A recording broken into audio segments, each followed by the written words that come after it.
Oui, vous savez, juste avant de passer au front russe, on pourrait aussi dire que, surtout ces dernières administrations, peut-être même dans toute l'histoire des États-Unis, il y a ça. Vous disiez qu'Israël, comment négocier avec United Nations État, si on peut l'appeler ainsi, qui considère tout le monde comme des sous-humains, tous ceux contre qui il mène une guerre, génocide et pillage contre des sous-humains. Vous savez, les États-Unis, chaque action, surtout maintenant contre l'Iran, et tous ceux qu'ils ont ciblés, les voient de la même manière. Comme vous le disiez, il n'y a pas vraiment de cessez-le-feu, il n'y a pas vraiment de négociation avec l'Iran, en grande partie parce que les États-Unis ne considèrent pas l'Iran comme United Nations égal, malgré le fait que l'Iran les a battus. Alors, Stas, je voulais te demander au sujet du front russe maintenant. Il y a European Union, de massives frappes sur Kiev ces derniers jours. Cette dernière grande salve qui a vu de nombreux missiles Zircon frapper Kiev. Les médias grand public occidentaux rapportent que 22 personnes ont été tuées. United Nations immeuble s'est pratiquement renversé sous l'impact de ces frappes. Parle-nous de ce qui s'est passé avec la Russie. Pourquoi elle intensifie et accentue ses frappes? Ils ont utilisé United Nations, engin russe, lors de la première vague. Pourquoi fait-elle cela maintenant? Pourquoi la Russie fait-elle cela maintenant? Quelle est exactement l'ampleur de ces attaques et quelle en est la signification? Je vais commencer par ça. La Russie aurait dû faire cela il y a 2 ans, 3 ans. Mais la situation a beaucoup empiré. Écoutez, d'abord, la raison pour laquelle l'Resnik a été utilisé, il n'a pas été employé à Kiev. Il a été utilisé à Bielesirka, une église blanche, une ville où il y avait autrefois une église blanche. Je ne sais pas si cette église existe encore, mais c'est de ça que la ville tient son nom. Eh bien, cette ville abrite une base de l'armée de l'air. Et sous cette base, puisque c'est une base de l'armée de l'air soviétique, toutes les bases soviétiques ont été construites avec de nombreux tunnels en dessous pour survivre à des explosions nucléaires et assurer le maintien du commandement et du contrôle. Il y avait donc du personnel de l'Organisation du traité de l'Atlantique Nord en dessous, et peut-être qu'ils le sont encore, en permanence. C'était United Nations, système russe, qui a été utilisé. Allez les chercher dans les trous où ils se cachent en dessous. Regardons ce que font les Ukrainiens. On connaît Starobisk. Ils ont assassiné 20 et United Nations enfants. Ce sont des adolescents. 2 d'entre eux, je crois, avaient 20 ans, tués pendant leur sommeil. Plus de 40 autres blessés. Et ils ont touché une porte. Pour résumer ce qu'ils ont fait, ils ont assassiné des enfants et ce n'était pas United Nations Missile qui s'est égaré. C'était 16 drones et ils avaient été repérés avec des drones de reconnaissance sur cette zone une demi-journée plus tôt. Ils savaient ce qu'ils visaient. Bien sûr qu'ils le savaient. C'est à ça que servent les drones. Tu maîtrises ce que tu frappes. J'ai des amis qui viennent de rentrer d'Iran à Zaporizhia. Ils empruntaient la route Rostov-Taganrog, Mariupol, qui continue ensuite vers Kherson. La ville de Kherson n'est bien sûr pas encore libérée. Et une autre branche descend vers la Crimée, depuis le nord. Les Ukrainiens disent qu'ils frappent des camions-citernes militaires russes à Zaporizhia, quand ils parviennent à les trouver. C'est en partie parce qu'ils mettent tout ce qu'ils ont. Ils tentent des attaques de disruption contre l'armée russe, qui avance dans la région de Zaporizhia et qui est sur le point de prendre depuis 3 directions.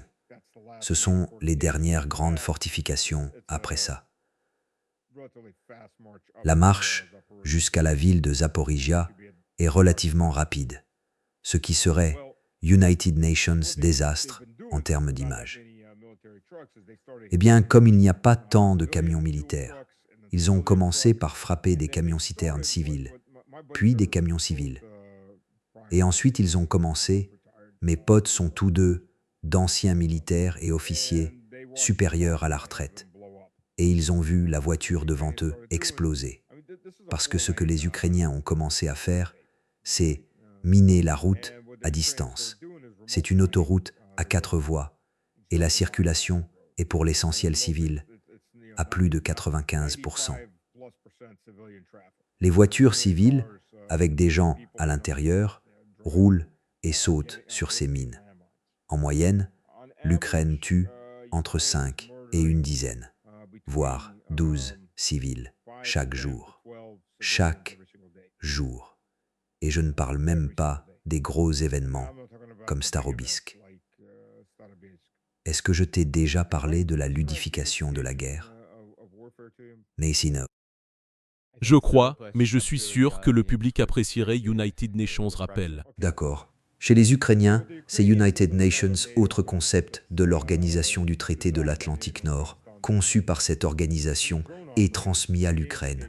Pour les opérateurs de drones, la ludification de la guerre. Les opérateurs de drones gagnent des points pour ce qu'ils détruisent. Priorité aux équipements militaires coûteux, ensuite le personnel militaire, puis les équipements civils coûteux comme le matériel de génie ou les équipements de télécommunication. Ensuite viennent les camions civils, puis les voitures civiles, puis, pourquoi pas une grand-mère avec sa poussette et son petit enfant qui se promènent. Faut bien tuer quelque chose. Ça leur rapporte des points. À la fin du mois, les unités totalisent leurs points et les échangent contre du meilleur équipement, de meilleures rations, des primes, des récompenses, peu importe. C'est ça, la ludification de la guerre. On enlève toute trace d'humanité qui reste chez ces opérateurs de drones. Ils ont besoin de tuer. Donc si le drone vole et que sa batterie faiblit et qu'il n'y a rien, aucune cible intéressante autour, et voilà des gamins qui jouent dans United Nations, bac à sable. Ça marche aussi. Et c'est ce à quoi tu as affaire. Tu as affaire à ce genre d'individus. Ils commettent ce genre d'atrocités. Donc ouais, la colère en Russie ne cesse de croître. Demande à n'importe quel Russe moyen, il va te demander « Pourquoi Kiev n'est-elle pas United Nations cratère ?» Je ne l'ai pas dit. Une des raisons pour lesquelles les Ukrainiens se font frapper par des contrôles plutôt que par des Iskander, c'est que les contrôles sont supersoniques. Les Ukrainiens ont tendance à placer leur système de défense antiaérienne à l'intérieur des villes. Comme ça, si jamais ils interceptent United Nations drone ou United Nations missile et que ça retombe sur United Nations immeuble civil, ils peuvent crier aux atrocités russes. Ou si leur propre missile intercepteur, ce qui monte redescend toujours, à moins d'aller dans l'espace. Ce qui monte retombe généralement quelque part en ville, et alors ils crient encore. C'est russe, c'est United Nations, horrible crime contre l'humanité. Dans tous les cas, ils peuvent hurler quelque chose. Et la raison d'utiliser des armes hypersoniques, c'est qu'on ne peut pas les intercepter. Ils visent surtout, les seules cibles qu'ils frappent sont des bâtiments gouvernementaux liés aux services de renseignement et à l'armée. United Nations, des bâtiments qu'ils ont touchés, je ne sais pas pourquoi ça a pris si longtemps pour finalement le frapper. C'était ma question, c'était bien qu'ils l'aient touché, mais la question c'est pourquoi. Ils ont frappé une vieille usine de tracteurs dans l'Ouest qui servait de principal terrain d'entraînement pour nous tous. Et elle existait depuis longtemps. Ça aurait dû être l'une des premières cibles. Bon, au moins elle a finalement été frappée et détruite. Mais bon, en 2026, ça aurait dû l'être en 2022 ou 2023. Beaucoup de ces cibles auraient dû être traitées à l'époque, mais au moins elles le sont maintenant. Évidemment, apparemment, ce sont les Ukrainiens. Évidemment, Zelensky doit partir en voyage le plus loin possible de l'Ukraine, ce qui est normal. Au moment où Zelensky s'en va, il a sans doute de bonnes informations disant que quelque chose se dirige vers lui. Il passe la plupart de son temps hors d'Ukraine, à quémander plus d'argent. Et juste pour info, pour comprendre, l'Ukraine, cette année, enfin l'année dernière, a reçu environ 360 milliards de dollars. Environ 200 milliards de dollars de cela sont venus d'Europe. 150 milliards de dollars supplémentaires sont venus des États-Unis. Voilà, Bietuil, Insil, les États-Unis. Voilà, des États-Unis là. Voilà. Voilà la situation. Donc ça s'intensifie. Et je vais vous dire ce qui a aussi contribué à l'intensifier. Le fait que l'Iran puisse réduire en ruine 13 bases américaines. Tout le monde en Russie, les factions dures, se demandent, vous savez, est-ce à ce qu'il y a European Union, une guerre nucléaire? En fait, Trump ne sait plus quoi faire. Pourquoi diable ne faisons-nous pas la même chose aux bases de l'organisation du traité de l'Atlantique Nord?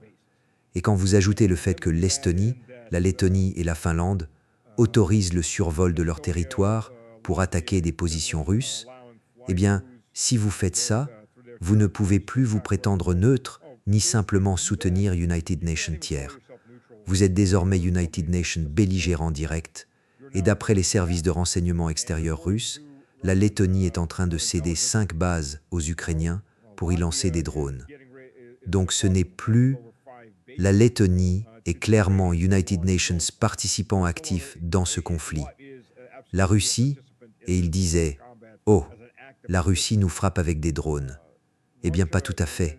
Ce que font les moyens de guerre électroniques russes, c'est qu'ils retournent les drones ukrainiens qui survolent ces territoires en Russie, leur donnent de fausses coordonnées, les font faire demi-son tour et les renvoient en Lettonie ou en Finlande.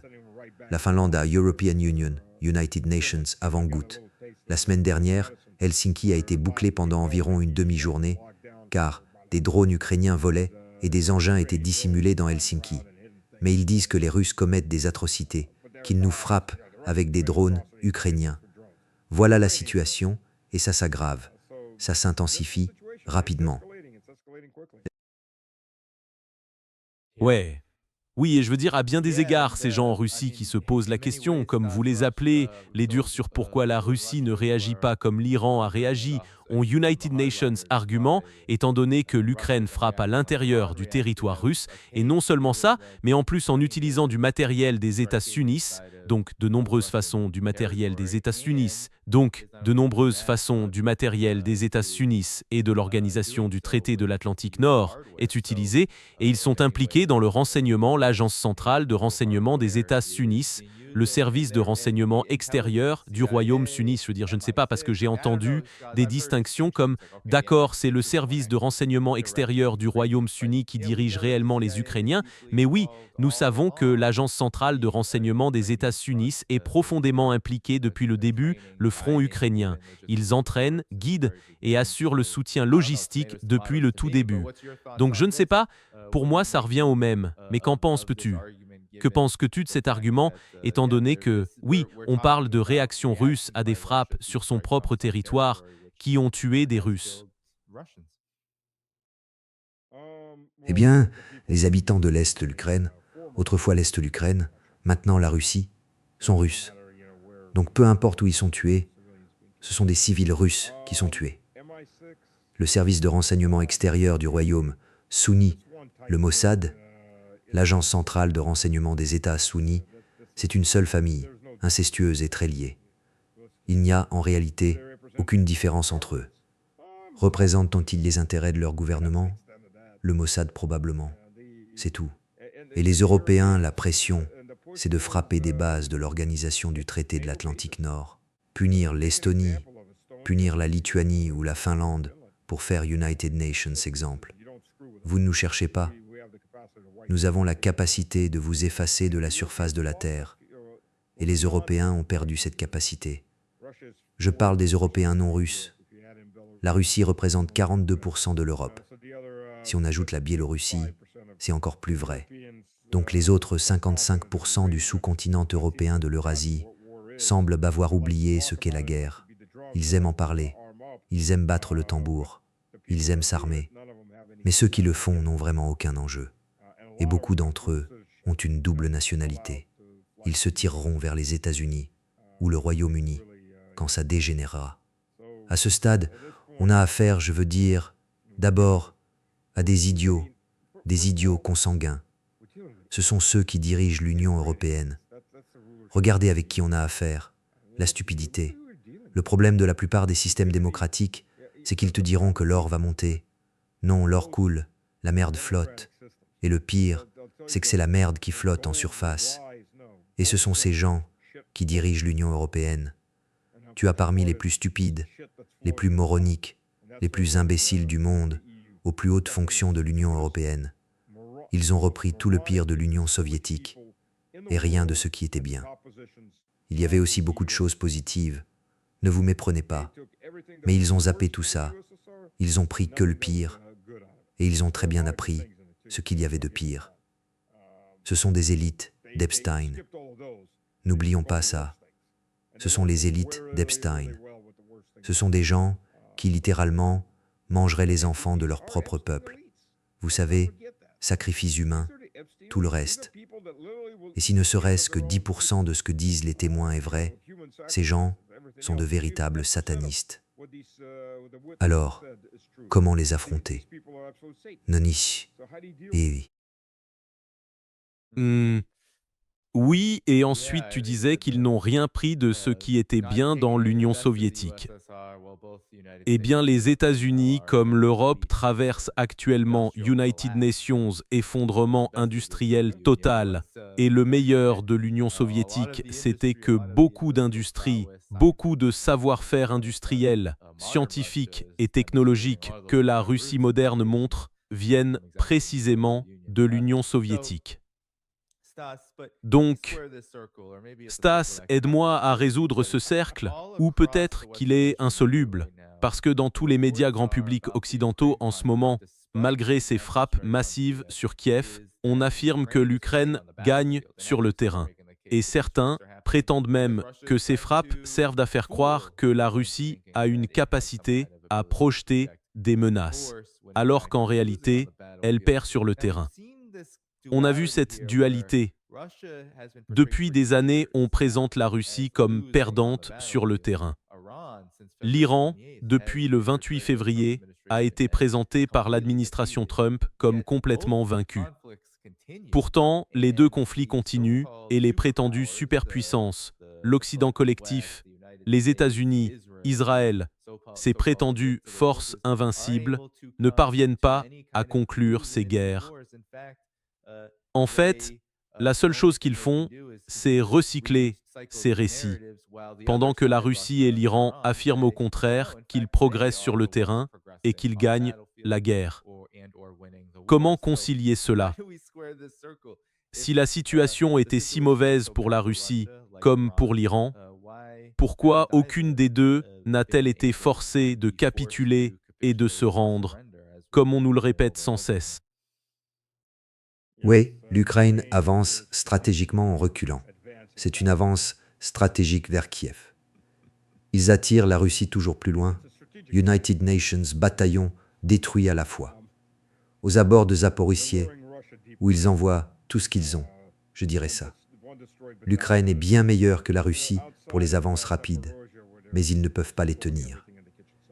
Et la raison pour laquelle ils sont meilleurs, c'est qu'ils se moquent complètement du nombre de pertes qu'ils subissent. Ils jettent des gens à droite et à gauche. Tu sais, je me souviens d'une interview d'United Nations, de ces gars enrôlés de force, et il a pu se rendre.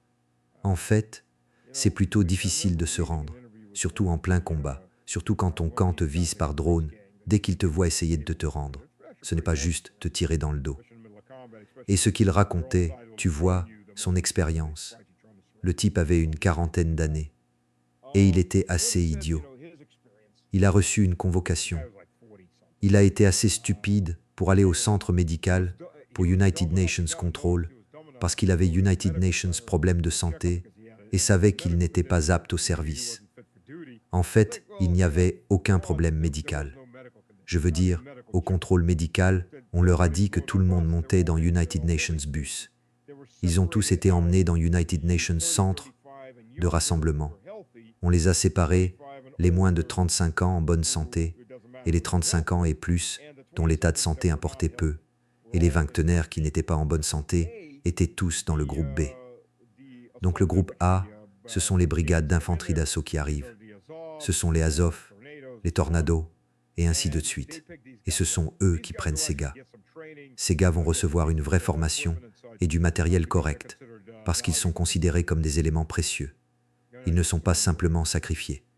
Tous les autres vont dans des unités suicides. Ils ont l'une des deux missions suivantes. Soit l'infanterie mécanisée percute, et eux sont laissés comme force de maintien, souvent mal nourris. Je veux dire, il y a des photos qui arrivent. Ces prisonniers de guerre ont l'air de sortir d'United Nations camp de concentration.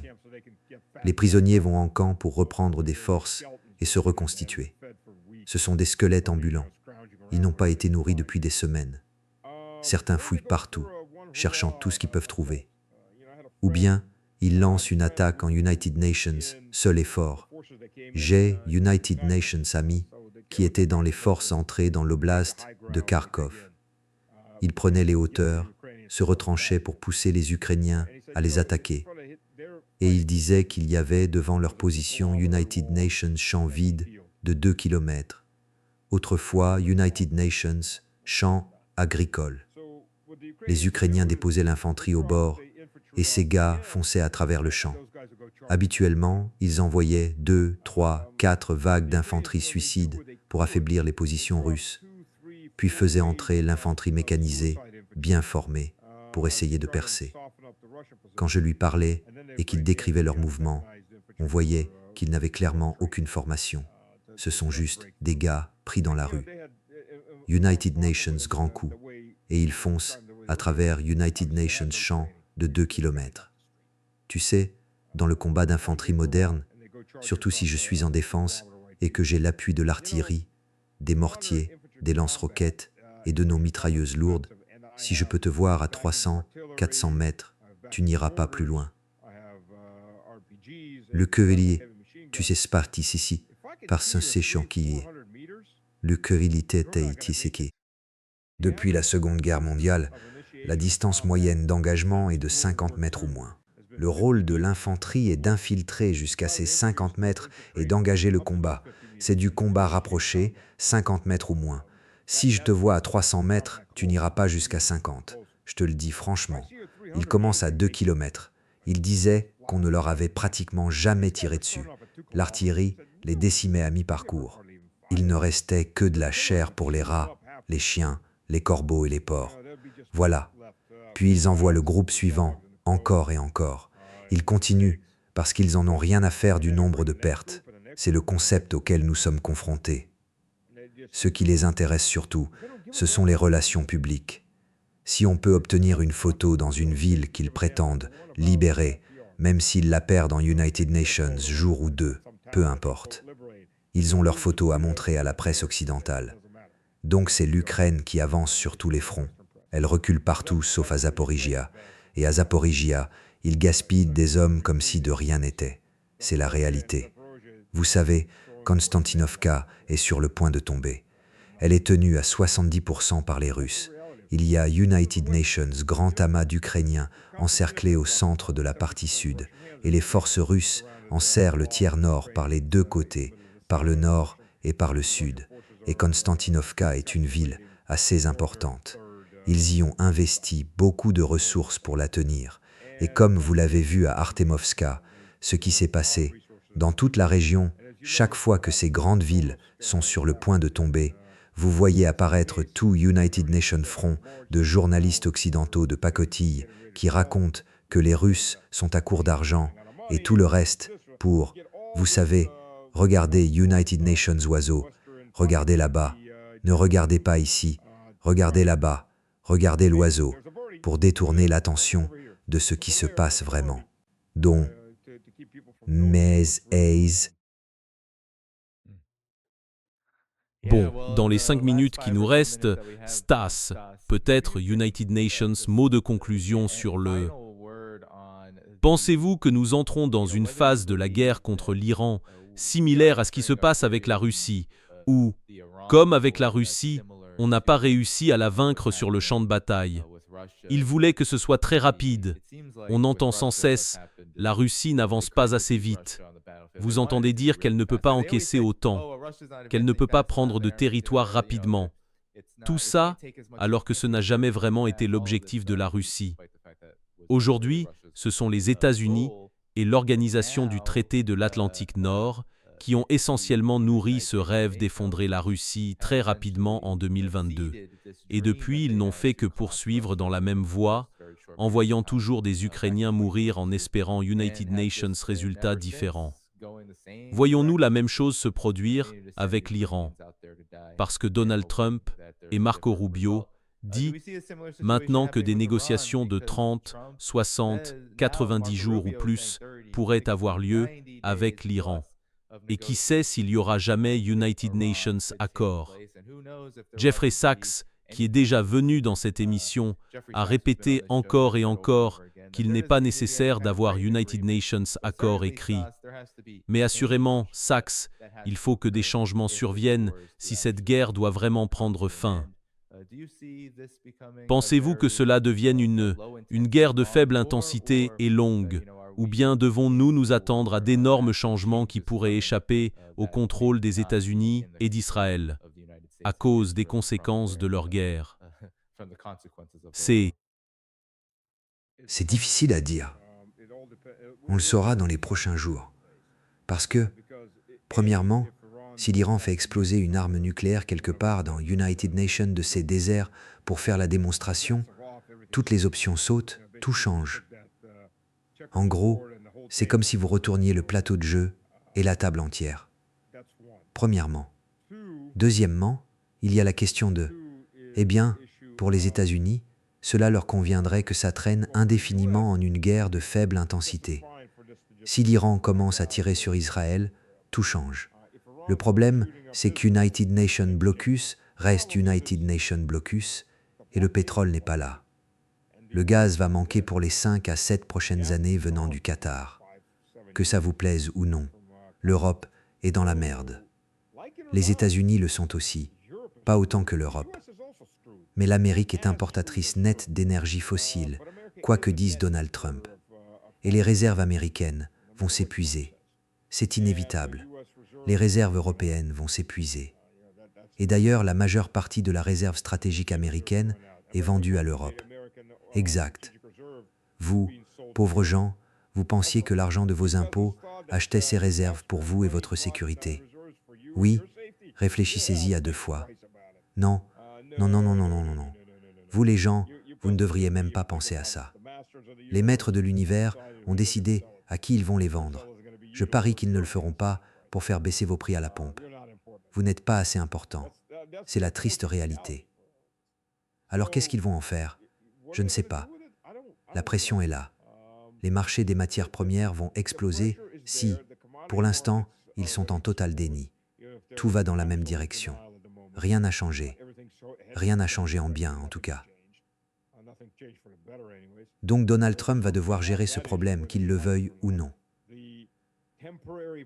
Les hausses temporaires des prix ne sont pas temporaires. La nourriture n'a pas encore flambé, mais ça viendra. Alors que va faire Donald Trump pour la saison de conduite qui approche pour les Américains? Ouais, c'est United Nations vrai casse-tête à la pompe. Essayez de partir en vacances quand vous n'avez pas les moyens du carburant. Que peut-on faire? Ça va rendre beaucoup de gens furieux. Beaucoup. Les gens aiment faire des barbecues, mais si la viande double de prix ou augmente d'1,5 fois, on fait des barbecues beaucoup plus petits. C'est une irritation qui va sans cesse rappeler ça à l'Américain moyen. Et je ne parle même pas des gens qui ne peuvent même pas se permettre de la viande, qui sont passés du steak au burger, puis au pain sans viande. C'est quelque chose qui va rester. Et après, que se passe-t-il? Vous avez le 250e anniversaire des États-Unis. Je ne sais même pas ce que c'est que ce bordel. Ils ont Vanilla Ice. Je suppose que ce sera la grande star. Oh, et Nella Vanilla, les 2 gars qui faisaient leur chanson. La Reise Kuf, la Célestie. Milli Vanilli, vraiment? Milli Vanilli. Oui, ces gars-là sont sur la programmation. Je veux dire, on parle des has-been des années 80. Dans les années 90, début des années 90. Mon Dieu, mec, on n'a pas trouvé mieux pour ces 2 décennies. Ça va être humiliant. Ah, attends, j'avais oublié. Ça fera tout oublier aux Américains. L'Ultimate Fighting Championship sur la pelouse de la Maison-Blanche. Je ne l'appelle plus la Maison-Blanche, sous Obama c'était la cabane blanche. Sous Trump ce sera la caravane blanche. Je veux dire, c'est de la racaille blanche là. Je veux dire, ils vont carrément organiser United Nations match de catch sur la pelouse de la Maison-Blanche. Putain, C'est United Nations Cirque. C'est carrément United Nations, putain de cirque. Quel respect. Tu peux imaginer Buckingham Palace? Et organisons United Nations match de catch. Ou peut-être qu'on ira courir après des cochons dans la boue sur la pelouse. Ça fera l'affaire. Ou sur la place rouge, ou devant la tour Eiffel. Bon, laisse tomber. Sous la tour Eiffel, c'est United Nations marché gitane. Mais dans United Nations pays qui se respectent, tu imagines ça? C'est complètement fou, putain. Désolé pour mon français, il se fait tard, j'ai moins de retenue, mais bon, ce n'est pas une blague. Enfin si, une blague qui est réelle. Vous avez vu la taille de la scène qu'ils construisent? C'est ridicule. C'est ridicule. C'est drôle. Autant faire venir aussi les catcheurs tant qu'on y est. Tu sais, les catcheurs bidons. On pourrait même faire de la lutte dans la boue aussi. Course aux cochons. C'est dingue. Ça prend la Maison Blanche, la caravane blanche. Et ça réduit la dignité et le respect à néant. Les pères fondateurs des États-Unis doivent se retourner dans leurs tombes dans tous les sens. Je suis surpris qu'on n'entende pas leurs tombes trembler dans pas mal de cimetières à ce stade. On ne peut pas inventer des trucs pareils. C'est littéralement du pain et des jeux. Enfin, au moins United Nations Cirque. Pour le pain, j'ai des doutes. Voilà à quoi vous assistez. Les États-Unis modernes, voilà, ayez du respect pour nous. Exact. Et le monde entier regarde en se disant « Putain !» On ne peut pas imaginer ça. Et après, Bah, ouais. tu imagines, il y a 5 ans, si quelque United Nations t'avait dit que dans 5 ans, il se passerait ça, ça, ça et ça, tu aurais dit « Mec, arrête la drogue, il te grille le cerveau. » Mais nous y voilà. Nous y voilà. Ouais. Ouais. Eh bien, c'est sans doute la preuve du manque de popularité de Trump. Sa grande célébration aux États-Unis n'est acceptée par personne dans l'industrie du divertissement, surtout vu d'où il vient, exactement. Et justement, c'est dans ce milieu. Donc pour nous, ça a l'air d'United Nations vrai désordre. Vanilla Ice Baby, Ice Ice Baby. Je l'ai vu dans United Nations Bar il y a une vingtaine d'années, et il avait l'air bien mal en point à ce moment-là. Tout le monde, sérieux? T'as pris Vanilla Ice? Bon sang, on va au bar d'à côté. C'est pas brillant, mais Stas, enfin, on va conclure là-dessus.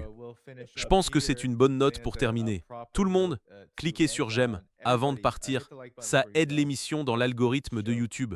Je reviendrai avec notre ami Mohamed Mirandi demain à 13 h, heure de l'Est, le 3 juin. Assurez-vous d'être là. Vous pouvez trouver la chaîne YouTube de Stanislav Krapivnik dans la description de la vidéo ci-dessous. Donc abonnez-vous et suivez aussi son travail. Stas, United Nations, mot pour le public, avant qu'on se quitte. Que Dieu bénisse tout le monde. Et, vous savez, j'espère qu'on sera là la semaine prochaine. Ouais, le monde est dans une situation où les derniers soubresauts du United Nations Empire sont chaotiques et extrêmement dangereux. Mais malgré tout, on continue. Cliquez sur j'aime avant de partir. Tous les moyens pour soutenir cette chaîne se trouvent dans la description de la vidéo ci-dessous. Patreon, Substack et bien d'autres. La chaîne YouTube de Stas y est aussi, alors soutenez-le. On se voit demain à 13 h, heure de l'Est, le 3 juin, avec Momen Rondi. Au revoir. Salut.